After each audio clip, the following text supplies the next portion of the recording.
Avec nous pour le grand débat dont va plus loin. Florent Vadillo, bonsoir. Président du think tank Leteri, ex-conseiller spécial de l'ancien garde des Sceaux, Jean-Jacques Urvoas.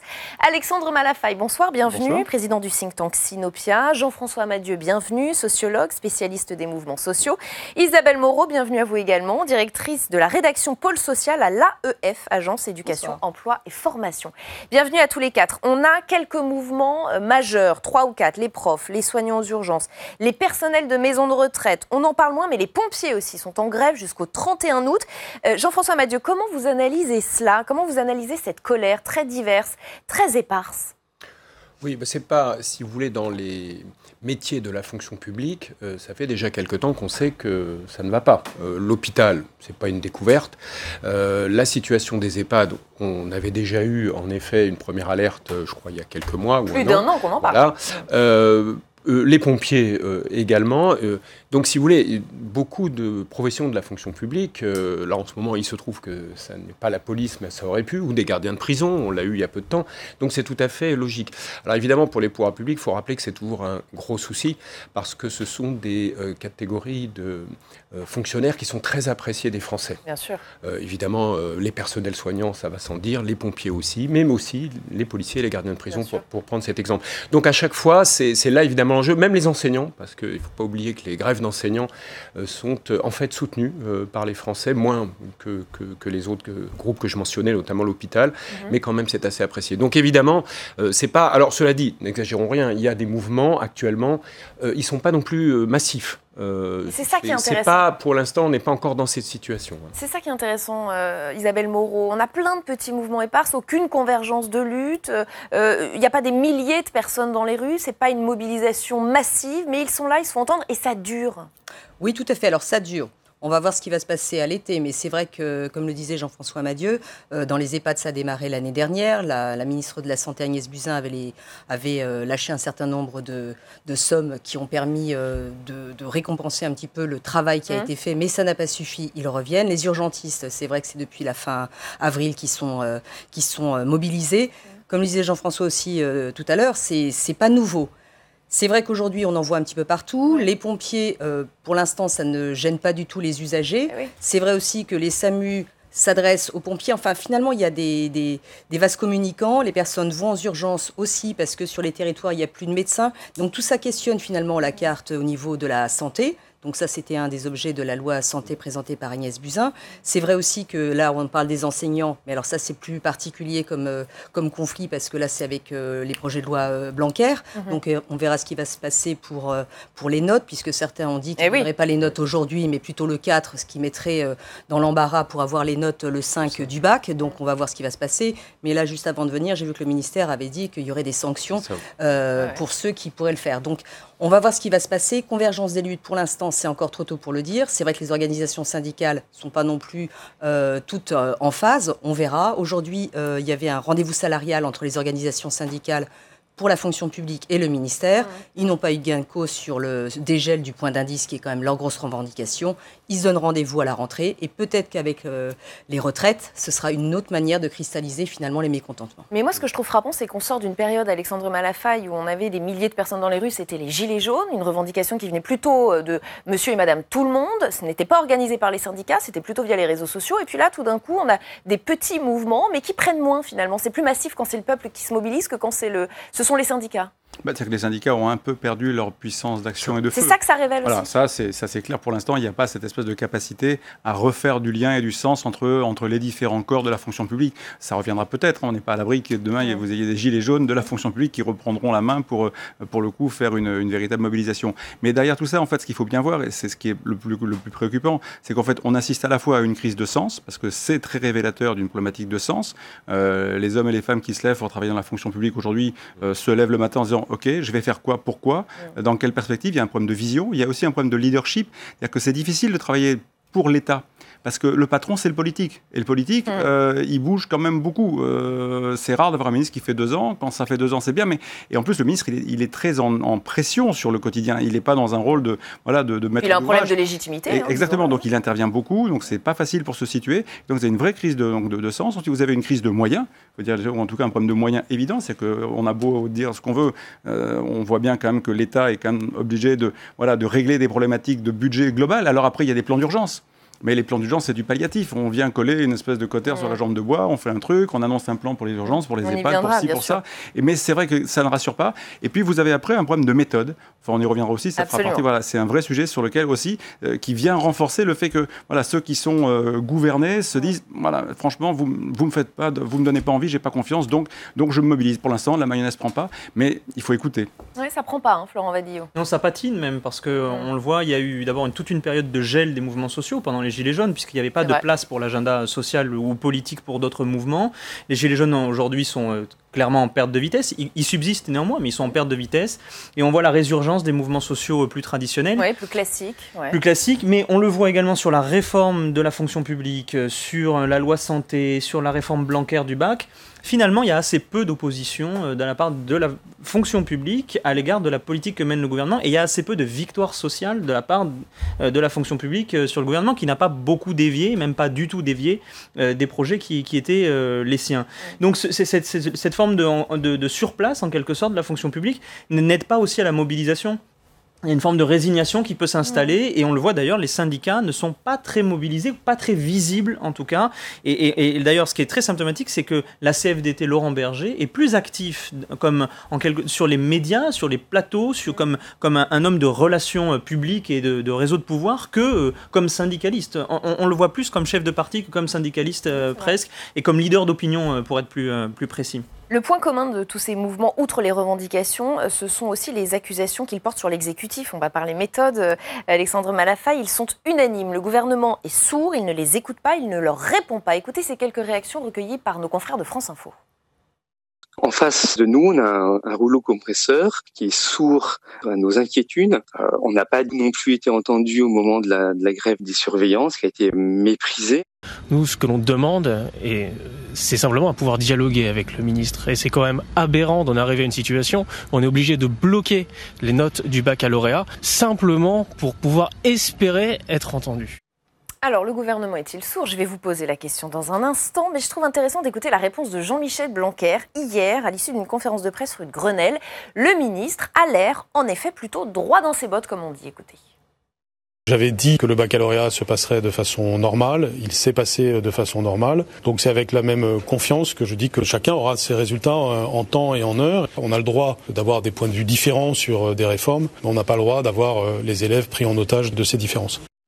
Circuler, il n'y a rien à voir. Alexandre Malafaille, vous vouliez parler de méthode, la voici. Il faut dire les choses comme elles sont. Il n'est quand même pas faute de dire que de temps en temps, l'administration peut être réfractaire au changement et que c'est pas toujours facile de faire bouger cette grande maison, quelle que soit l'éducation nationale ou les autres. La seule administration qui se réforme très bien, ce sont les armées, et de manière extrêmement remarquable et admirable. Et il faut leur rendre hommage parce qu'elles ont appliqué de manière formidable toutes les réductions qui leur ont été demandées depuis 30 ans. Bon, mais avec les conséquences qu'on connaît. Pour les autres, c'est vrai que c'est difficile. Mais là, la méthode Blanquer, c'est de dire, en gros, je n'entends pas, je ne veux pas en tenir compte, je compte sur le sens des responsabilités des profs. Il est aussi face à une problématique, il y a eu beaucoup d'immobilisme. Et c'est aussi une des problématiques de ce gouvernement par rapport à un certain nombre de situations. On peut dire que la méthode n'est pas toujours très bonne, et je suis le premier à le dire, et en même temps, comme dirait l'autre, on est face à une situation qui a peut-être laissé quand même un héritage relativement lourd dans un certain nombre de domaines. Maintenant, pour en revenir à la méthode, oui, je crois que, alors je ne sais pas si dans le cas précis de M. Blanquer, il laisse et reste quand même le sentiment d'être un ministre qui fait peut-être plus, qui a plus d'expérience, plus de bouteilles, et qui connaît très bien son sujet, mais cela dit, on est dans un monde, on le redira à chaque fois, où on a véritablement besoin de transformer les organisations avec celles et ceux qui sont à l'intérieur. Et tant que, alors évidemment, on ne peut pas faire consensus à 100%, mais tant que vous donnez le sentiment à la majorité des gens avec qui vous travaillez, que vous leur imposez une fois de plus les changements, que ça vient d'en haut et qu'il n'y a pas cette espèce de prise en compte de l'intelligence collective et de ce qui peut être attendu pour que ce soit plus efficace, vous avez ce type de résistance et de blocage. Alors c'est réel ou c'est perçu, mais le problème c'est qu'on est plus dans un monde où on a l'impression, c'est ce qui se dégage de ce gouvernement, que c'est autoritaire, que c'est trop autoritaire. Et ça doit se corriger aussi dans la durée pour que ce soit efficace, parce que sinon, par principe, vous aliénez celles et ceux qui sont sensiblement passer de l'autre côté. Ce genre de phrase de Jean-Michel Blanquer, de dire les copies seront livrées en temps et en heure, c'est un peu brutal à entendre peut-être, j'imagine, pour les gens qui se mobilisent, Isabelle Moreau. Oui, alors plus largement, c'est ce que vous disiez, je pense qu'il y a un rendez-vous manqué entre l'exécutif et les organisations syndicales. C'est vrai qu'elles perdent en termes d'audience, on l'a vu avec les ordonnances Macron, les gens se sont mobilisés, ça n'a pas bougé. Là, on voit avec la réforme de l'assurance chômage qui va être dévoilée assez rapidement, on connaît les grandes lignes, mais les textes vont sortir normalement cette semaine ou la semaine prochaine. Les syndicats sont vent debout, en même temps, il n'y a pas de mobilisation. Donc c'est vrai que le gouvernement, il continue, sa décharge, trace sa route. Il continue. Et c'est vrai aussi que les organisations syndicales sont assez faibles. Vous parliez de Laurent Berger, alors vous l'avez taxé de je ne sais plus quel leader d'opinion. Leader d'opinion, je ne suis pas sûre qu'il adorait être taxé de leader d'opinion, mais c'est vrai que lui-même reconnaît que la mobilisation, pour l'instant, ça ne fonctionne pas. On l'a vu aussi avec les Gilets jaunes, les syndicats ont été décriés. Donc, et ça, c'est pas bon, je trouve, dans un système démocratique comme le nôtre. Il faut des contre-pouvoirs organisés. Sauf qu'aujourd'hui, ça ne marche pas et le gouvernement ne fait pas grand cas des organisations syndicales. Et vous le disiez quand même, pour réformer, il faut aussi que ce soit accompagné, même si la réforme, le gouvernement y tient et la fera de toute manière. Jean-François Madieu. En fait, on est revenu à cette sorte de pratique ou d'habitude française où finalement, depuis très longtemps chez nous, le politique, parfois même les entreprises ou les administrations, redécouvrent les vertus de la négociation collective et du dialogue dès lors qu'il y a des conflits, et des conflits un peu durs. C'est malheureux, mais c'est comme ça. Et quand, effectivement, les organisations syndicales sont affaiblies, à terre, il faut le dire, sortent exsangues, d'ailleurs même du mouvement des Gilets jaunes, qui n'a pas arrangé les choses pour les organisations syndicales, donc il n'y a aucune capacité de mobilisation, manifestement pour le moment. Alors, on dit toujours à l'automne, on verra. Mais effectivement, c'est très difficile. Du coup, dans ces conditions, le politique, pas seulement le président de la République ou le Premier ministre, mais je rappelle d'autres hommes politiques comme François Fillon, Alain Juppé lui-même, etc., déjà, il y a déjà 2 ans, avaient déjà posé les bases d'un retour en arrière par rapport au paritarisme tel qu'on le connaît, le rôle dévolu au corps intermédiaire, etc. On le sait, et il se trouve qu'effectivement, dans le contexte de faible mobilisation, c'est d'autant plus facile. Alors, il faudrait peut-être ajouter aussi qu'il faut faire la part des postures. Dans la fonction publique, c'est le jeu habituel où effectivement les organisations syndicales diront toujours qu'on n'a pas concerté ou qu'on n'a pas... Alors on n'a pas négocié, c'est vrai. Oui, mais c'est ce qui peut-être ça on peut le regretter. Mais la concertation crédit. Toujours. Donc si vous voulez à l'éducation nationale, c'est le jeu aussi. Et finalement... Mais c'est ce qui les a décrédibilisés aussi. Comment ce sont aussi ces postures de toujours finalement s'opposer. C'est ça, c'est un peu effectivement souvent le problème, notamment à l'éducation nationale. C'est vrai, c'est bien connu. Alors après, les ministres réforment ou pas, mais là aussi ça dépend beaucoup de la mobilisation. Les organisations syndicales sont aussi plus désunies que jamais. Il faut quand même le rappeler, donc ça n'arrange rien. Alors tout de même, et je vais vous interroger sur ce point, Florent Vadillo, on a quand même un gouvernement qui a fait des concessions, qui a fait des gestes financiers assez importants, même des entorses à sa ligne de départ. Je vous rappelle juste quelques chiffres, 70 millions d'euros débloqués par Agnès Buzyn il y a 15 jours pour les urgences, une enveloppe de 70 millions d'euros également débloquée en décembre dernier, souvenez-vous, pour les policiers et gendarmes en pleine crise des Gilets jaunes, 17 milliards d'euros de mesures débloquées pour ces fameux gilets jaunes, je vous vois sourire. Et pour ce qui est de l'éducation nationale, le budget de 2019 est en hausse d'environ 860 millions d'euros. Personne ne dira ici que c'est suffisant, mais on ne peut pas dire qu'il n'y ait pas eu d'effort de la part de ce gouvernement, si ? J'aurais du mal à parler d'effort en réalité. Alors, allez-y. Non, parce que justement, il faut comparer les 17 milliards d'euros. Alors, c'est la somme la plus forte. Oui, ce sont mes recherches. Mais si on reste sur cette enveloppe-là et qu'on compare ce qui est concédé au système de santé, 70 millions, ou aux policiers, 70 millions, on est sur des ordres de grandeur qui sont quand même absolument ridicule. C'est-à-dire 70 millions pour la fonction publique, 10 milliards ou 17 milliards pour les gilets jaunes. Il y a un vrai sentiment qui peut s'installer, un sentiment de mépris. Et ils auraient, de ce point de vue-là, assez raison. 70 millions pour le système de santé, alors qu'on a globalement une réforme de la santé à mettre en œuvre. La question de la médecine de ville, la question des obligations de garde, le statut de l'hôpital public. Il y a quand même plus que 70 millions à mettre en œuvre. Et c'est pour ça que je pense qu'il y a une exaspération des personnels, parce qu'on ne peut pas lâcher. C'est-à-dire que même les 17 milliards accordés aux Gilets jaunes ont pu un peu crisper les autres professions. Elles ont pu se dire, si eux, ils ont obtenu 17 milliards, nous aussi, on peut obtenir quelques milliards. Je ne connais pas de mouvements sociaux qui ne soient pas en concurrence l'un avec l'autre, surtout quand il s'agit d'obtenir des moyens financiers, et surtout quand les moyens financiers qui leur sont concédés, je mets la police un peu à part, parce qu'elle a beaucoup bénéficié, beaucoup d'argent dans les années précédentes. Mais honnêtement, 70 millions, c'est risible. Et pour le ministère de l'Éducation nationale, on a 860 millions, mais avec un ministère qui refait entièrement son système d'information. Et premier budget de l'État. Oui, bien sûr, mais ça a toujours été le cas pour le coup. Avec des classes qui ferment, d'autres qui augmentent, un nombre d'élèves qui, globalement, on peut le dire, qui diminue, mais enfin, les besoins sont très différents. Une réforme du bac qui est absolument colossale à mettre en œuvre en termes d'amplitude horaire, etc. Donc 860 millions d'euros, on peut trouver de quoi les absorber dans le budget de l'État. Mais je voudrais revenir quand même sur un point. C'est-à-dire qu'il y a une stratégie politique du gouvernement qui consiste à dire que puisque l'opposition patine, il peut continuer à avancer. Ils ont politiquement raison.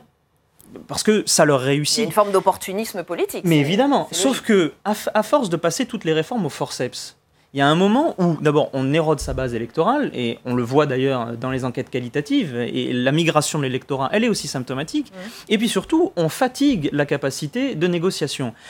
L'aspect concertation, j'étais en charge du dialogue social au ministère de la Justice, vous le rappeliez, avec Jean-Jacques Urvoas.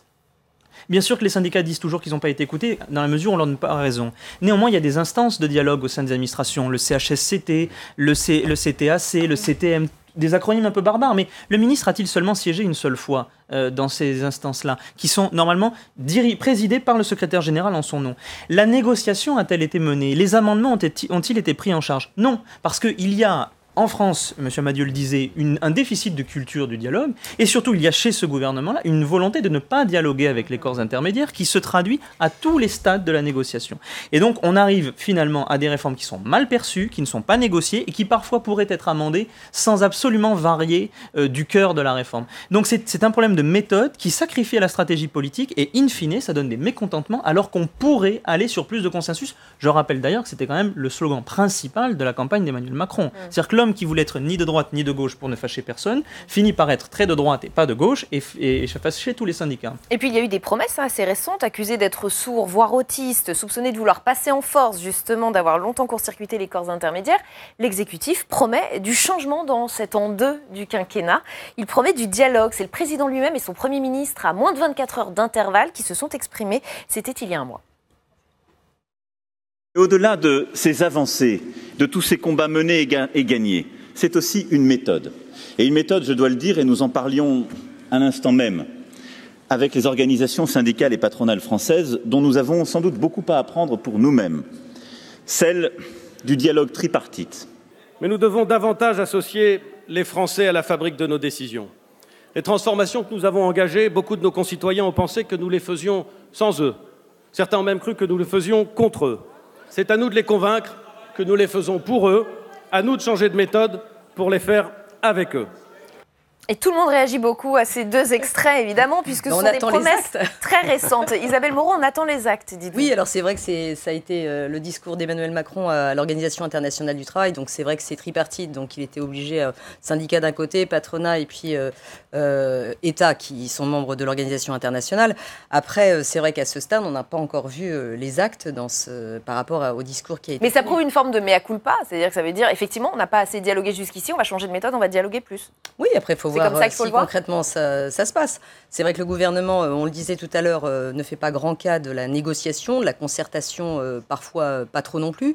Il s'est quand même pris en pleine figure, si je peux me permettre de m'exprimer ainsi, les gilets jaunes, n'ayant absolument rien vu. C'est vrai que là, le mouvement est en train de peut-être diminuer un petit peu, mais pour autant, la contestation, enfin, les frustrations sont là. Vous disiez tout à l'heure, effectivement, que chacun revendique un peu pour soi au sein de la fonction publique. Beaucoup dans la fonction publique ont entendu les sommes qui ont été annoncées à la suite du mouvement des Gilets jaunes et il y en avait aussi beaucoup plus dans l'esprit des fonctionnaires pour les salariés du privé, que ce soit la prime Macron ou d'autres mesures. Donc là, aujourd'hui, ils se disent, on a un projet de loi qui va complètement transformer la fonction publique avec des choses qui sont mises en place, notamment le recours aux contrats au sein de la fonction publique. Là, c'est ce que je disais aujourd'hui, ils discutaient sur tout ce qui était salarial, ils n'ont pas eu gain de cause. Donc je pense qu'il y a une vraie frustration, et puis c'est vrai qu'au niveau salarial, il y a des grosses demandes, et vous parliez de la prime et des mesures annoncées par Agnès Buzyn. C'est vrai que la prime pour les urgentistes, c'est 100 € net. Ils demandent 300. Voilà, ils demandent 300, et c'est pas anodin. Alexandre Malafaille. Vous savez, le changement de méthode, je pense qu'il viendra quand le gouvernement, celui-là ou un autre, considérera que la loi n'est pas la réponse à tout, et que la loi, elle doit entériner quelque chose qu'on a bâti et qu'on a construit. Prenez un exemple très simple. Critères extraordinaires. On a fait une loi, on a mis des vignettes sur les voitures, on a vu le résultat la semaine dernière, où globalement les gens prennent leur voiture et puis ça rentre dans Paris, ça sort dans Paris. À Marseille, on n'ose pas appliquer la loi. Voilà, on a vu comment on démonte la loi lorsqu'elle n'est pas acceptée par les Gilets jaunes. À un moment donné, le président dit finalement, vous aviez raison. Il faut à un moment donné sortir du piège de cette espèce de volonté de faire des lois systématiquement pour régler des problèmes. Il faut d'abord fabriquer de l'adhésion, fabriquer du consensus. Mais ça, le changement de méthode, ça veut dire aussi qu'il faut s'interroger et il faut donner des actes. Vous savez, je vais faire un parallèle avec la ville de Paris, vous en avez sans doute beaucoup parlé avec les élections municipales et la République en marche, mais quand vous avez une espèce de boîte noire qui veut se décider de qui sera candidat dans un processus qui n'est pas vraiment très nouveau, parce qu'on reproduit les recettes d'antan, on se demande où sont les changements de méthode. Et qu'il va falloir qu'à un moment donné, les gens qui nous gouvernent, quand ils parlent vraiment de changement de méthode, pour recréer ce lien de confiance avec les Français, ils trouvent le moyen de démontrer qu'ils sont prêts à faire autrement. Ça, c'est véritablement important. Et c'est d'autant plus important que, pardon, mais la période d'Emmanuel Macron, le temps 1 de son quinquennat, était déjà très chargé en termes d'agenda. Si j'ai bien compris toutes les propositions de M. Philippe et ce qui était amorcé par le président, on s'en rajoute une couche supplémentaire. Et je ne sais pas comment ils vont arriver à faire de la concertation et du dialogue social et du dialogue avec les Français en rajoutant tous ces projets sur le dessus de la table, avec en plus la réforme institutionnelle qui doit venir par là. Enfin, voilà, donc à un moment donné, la méthode, moi pour l'instant, j'aimerais voir. Et je pense qu'en fait, il faut qu'ils fassent très attention sur ce point-là, parce que c'est la clé de la gouvernance de demain et de la réussite ou de l'échec de demain. Et je pense qu'avec la fonction publique en particulier, je pense qu'il faut faire très attention, parce que je pense que cette espèce de crispation qui peut à un moment donné aboutir à une véritable on va dire, convergence des luttes est vraiment à nos portes. Jean-François Amadieu.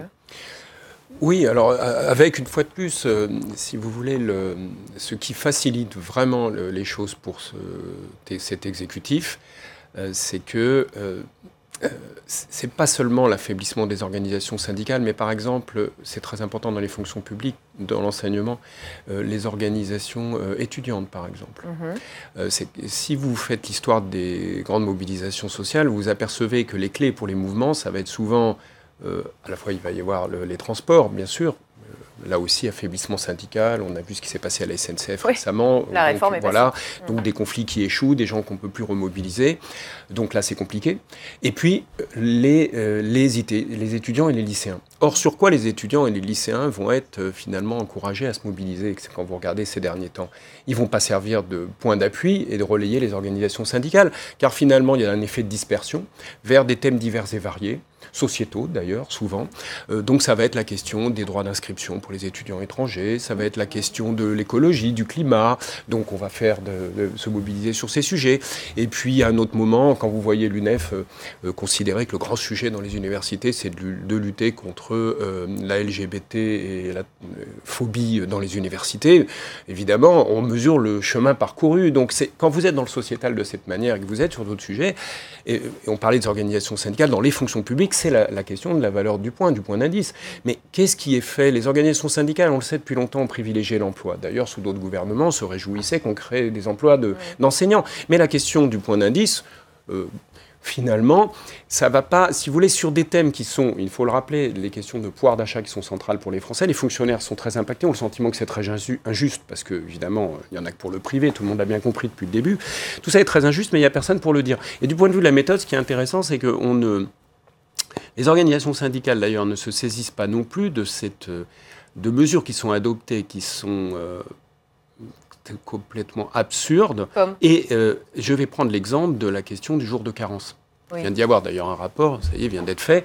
Et comme prévu, on ne gagne pas un copec La vérité, c'est ça. On le savait déjà. On vient de le constater dans la territoriale. Donc, si vous voulez, c'est juste que les fonctionnaires sont considérés comme des gens qui sont, en effet, qui ne travaillent pas. Il faut réintroduire supprimer plutôt ce jour de carence. Et si vous voulez, il y a et la question du point d'indice, c'est pareil.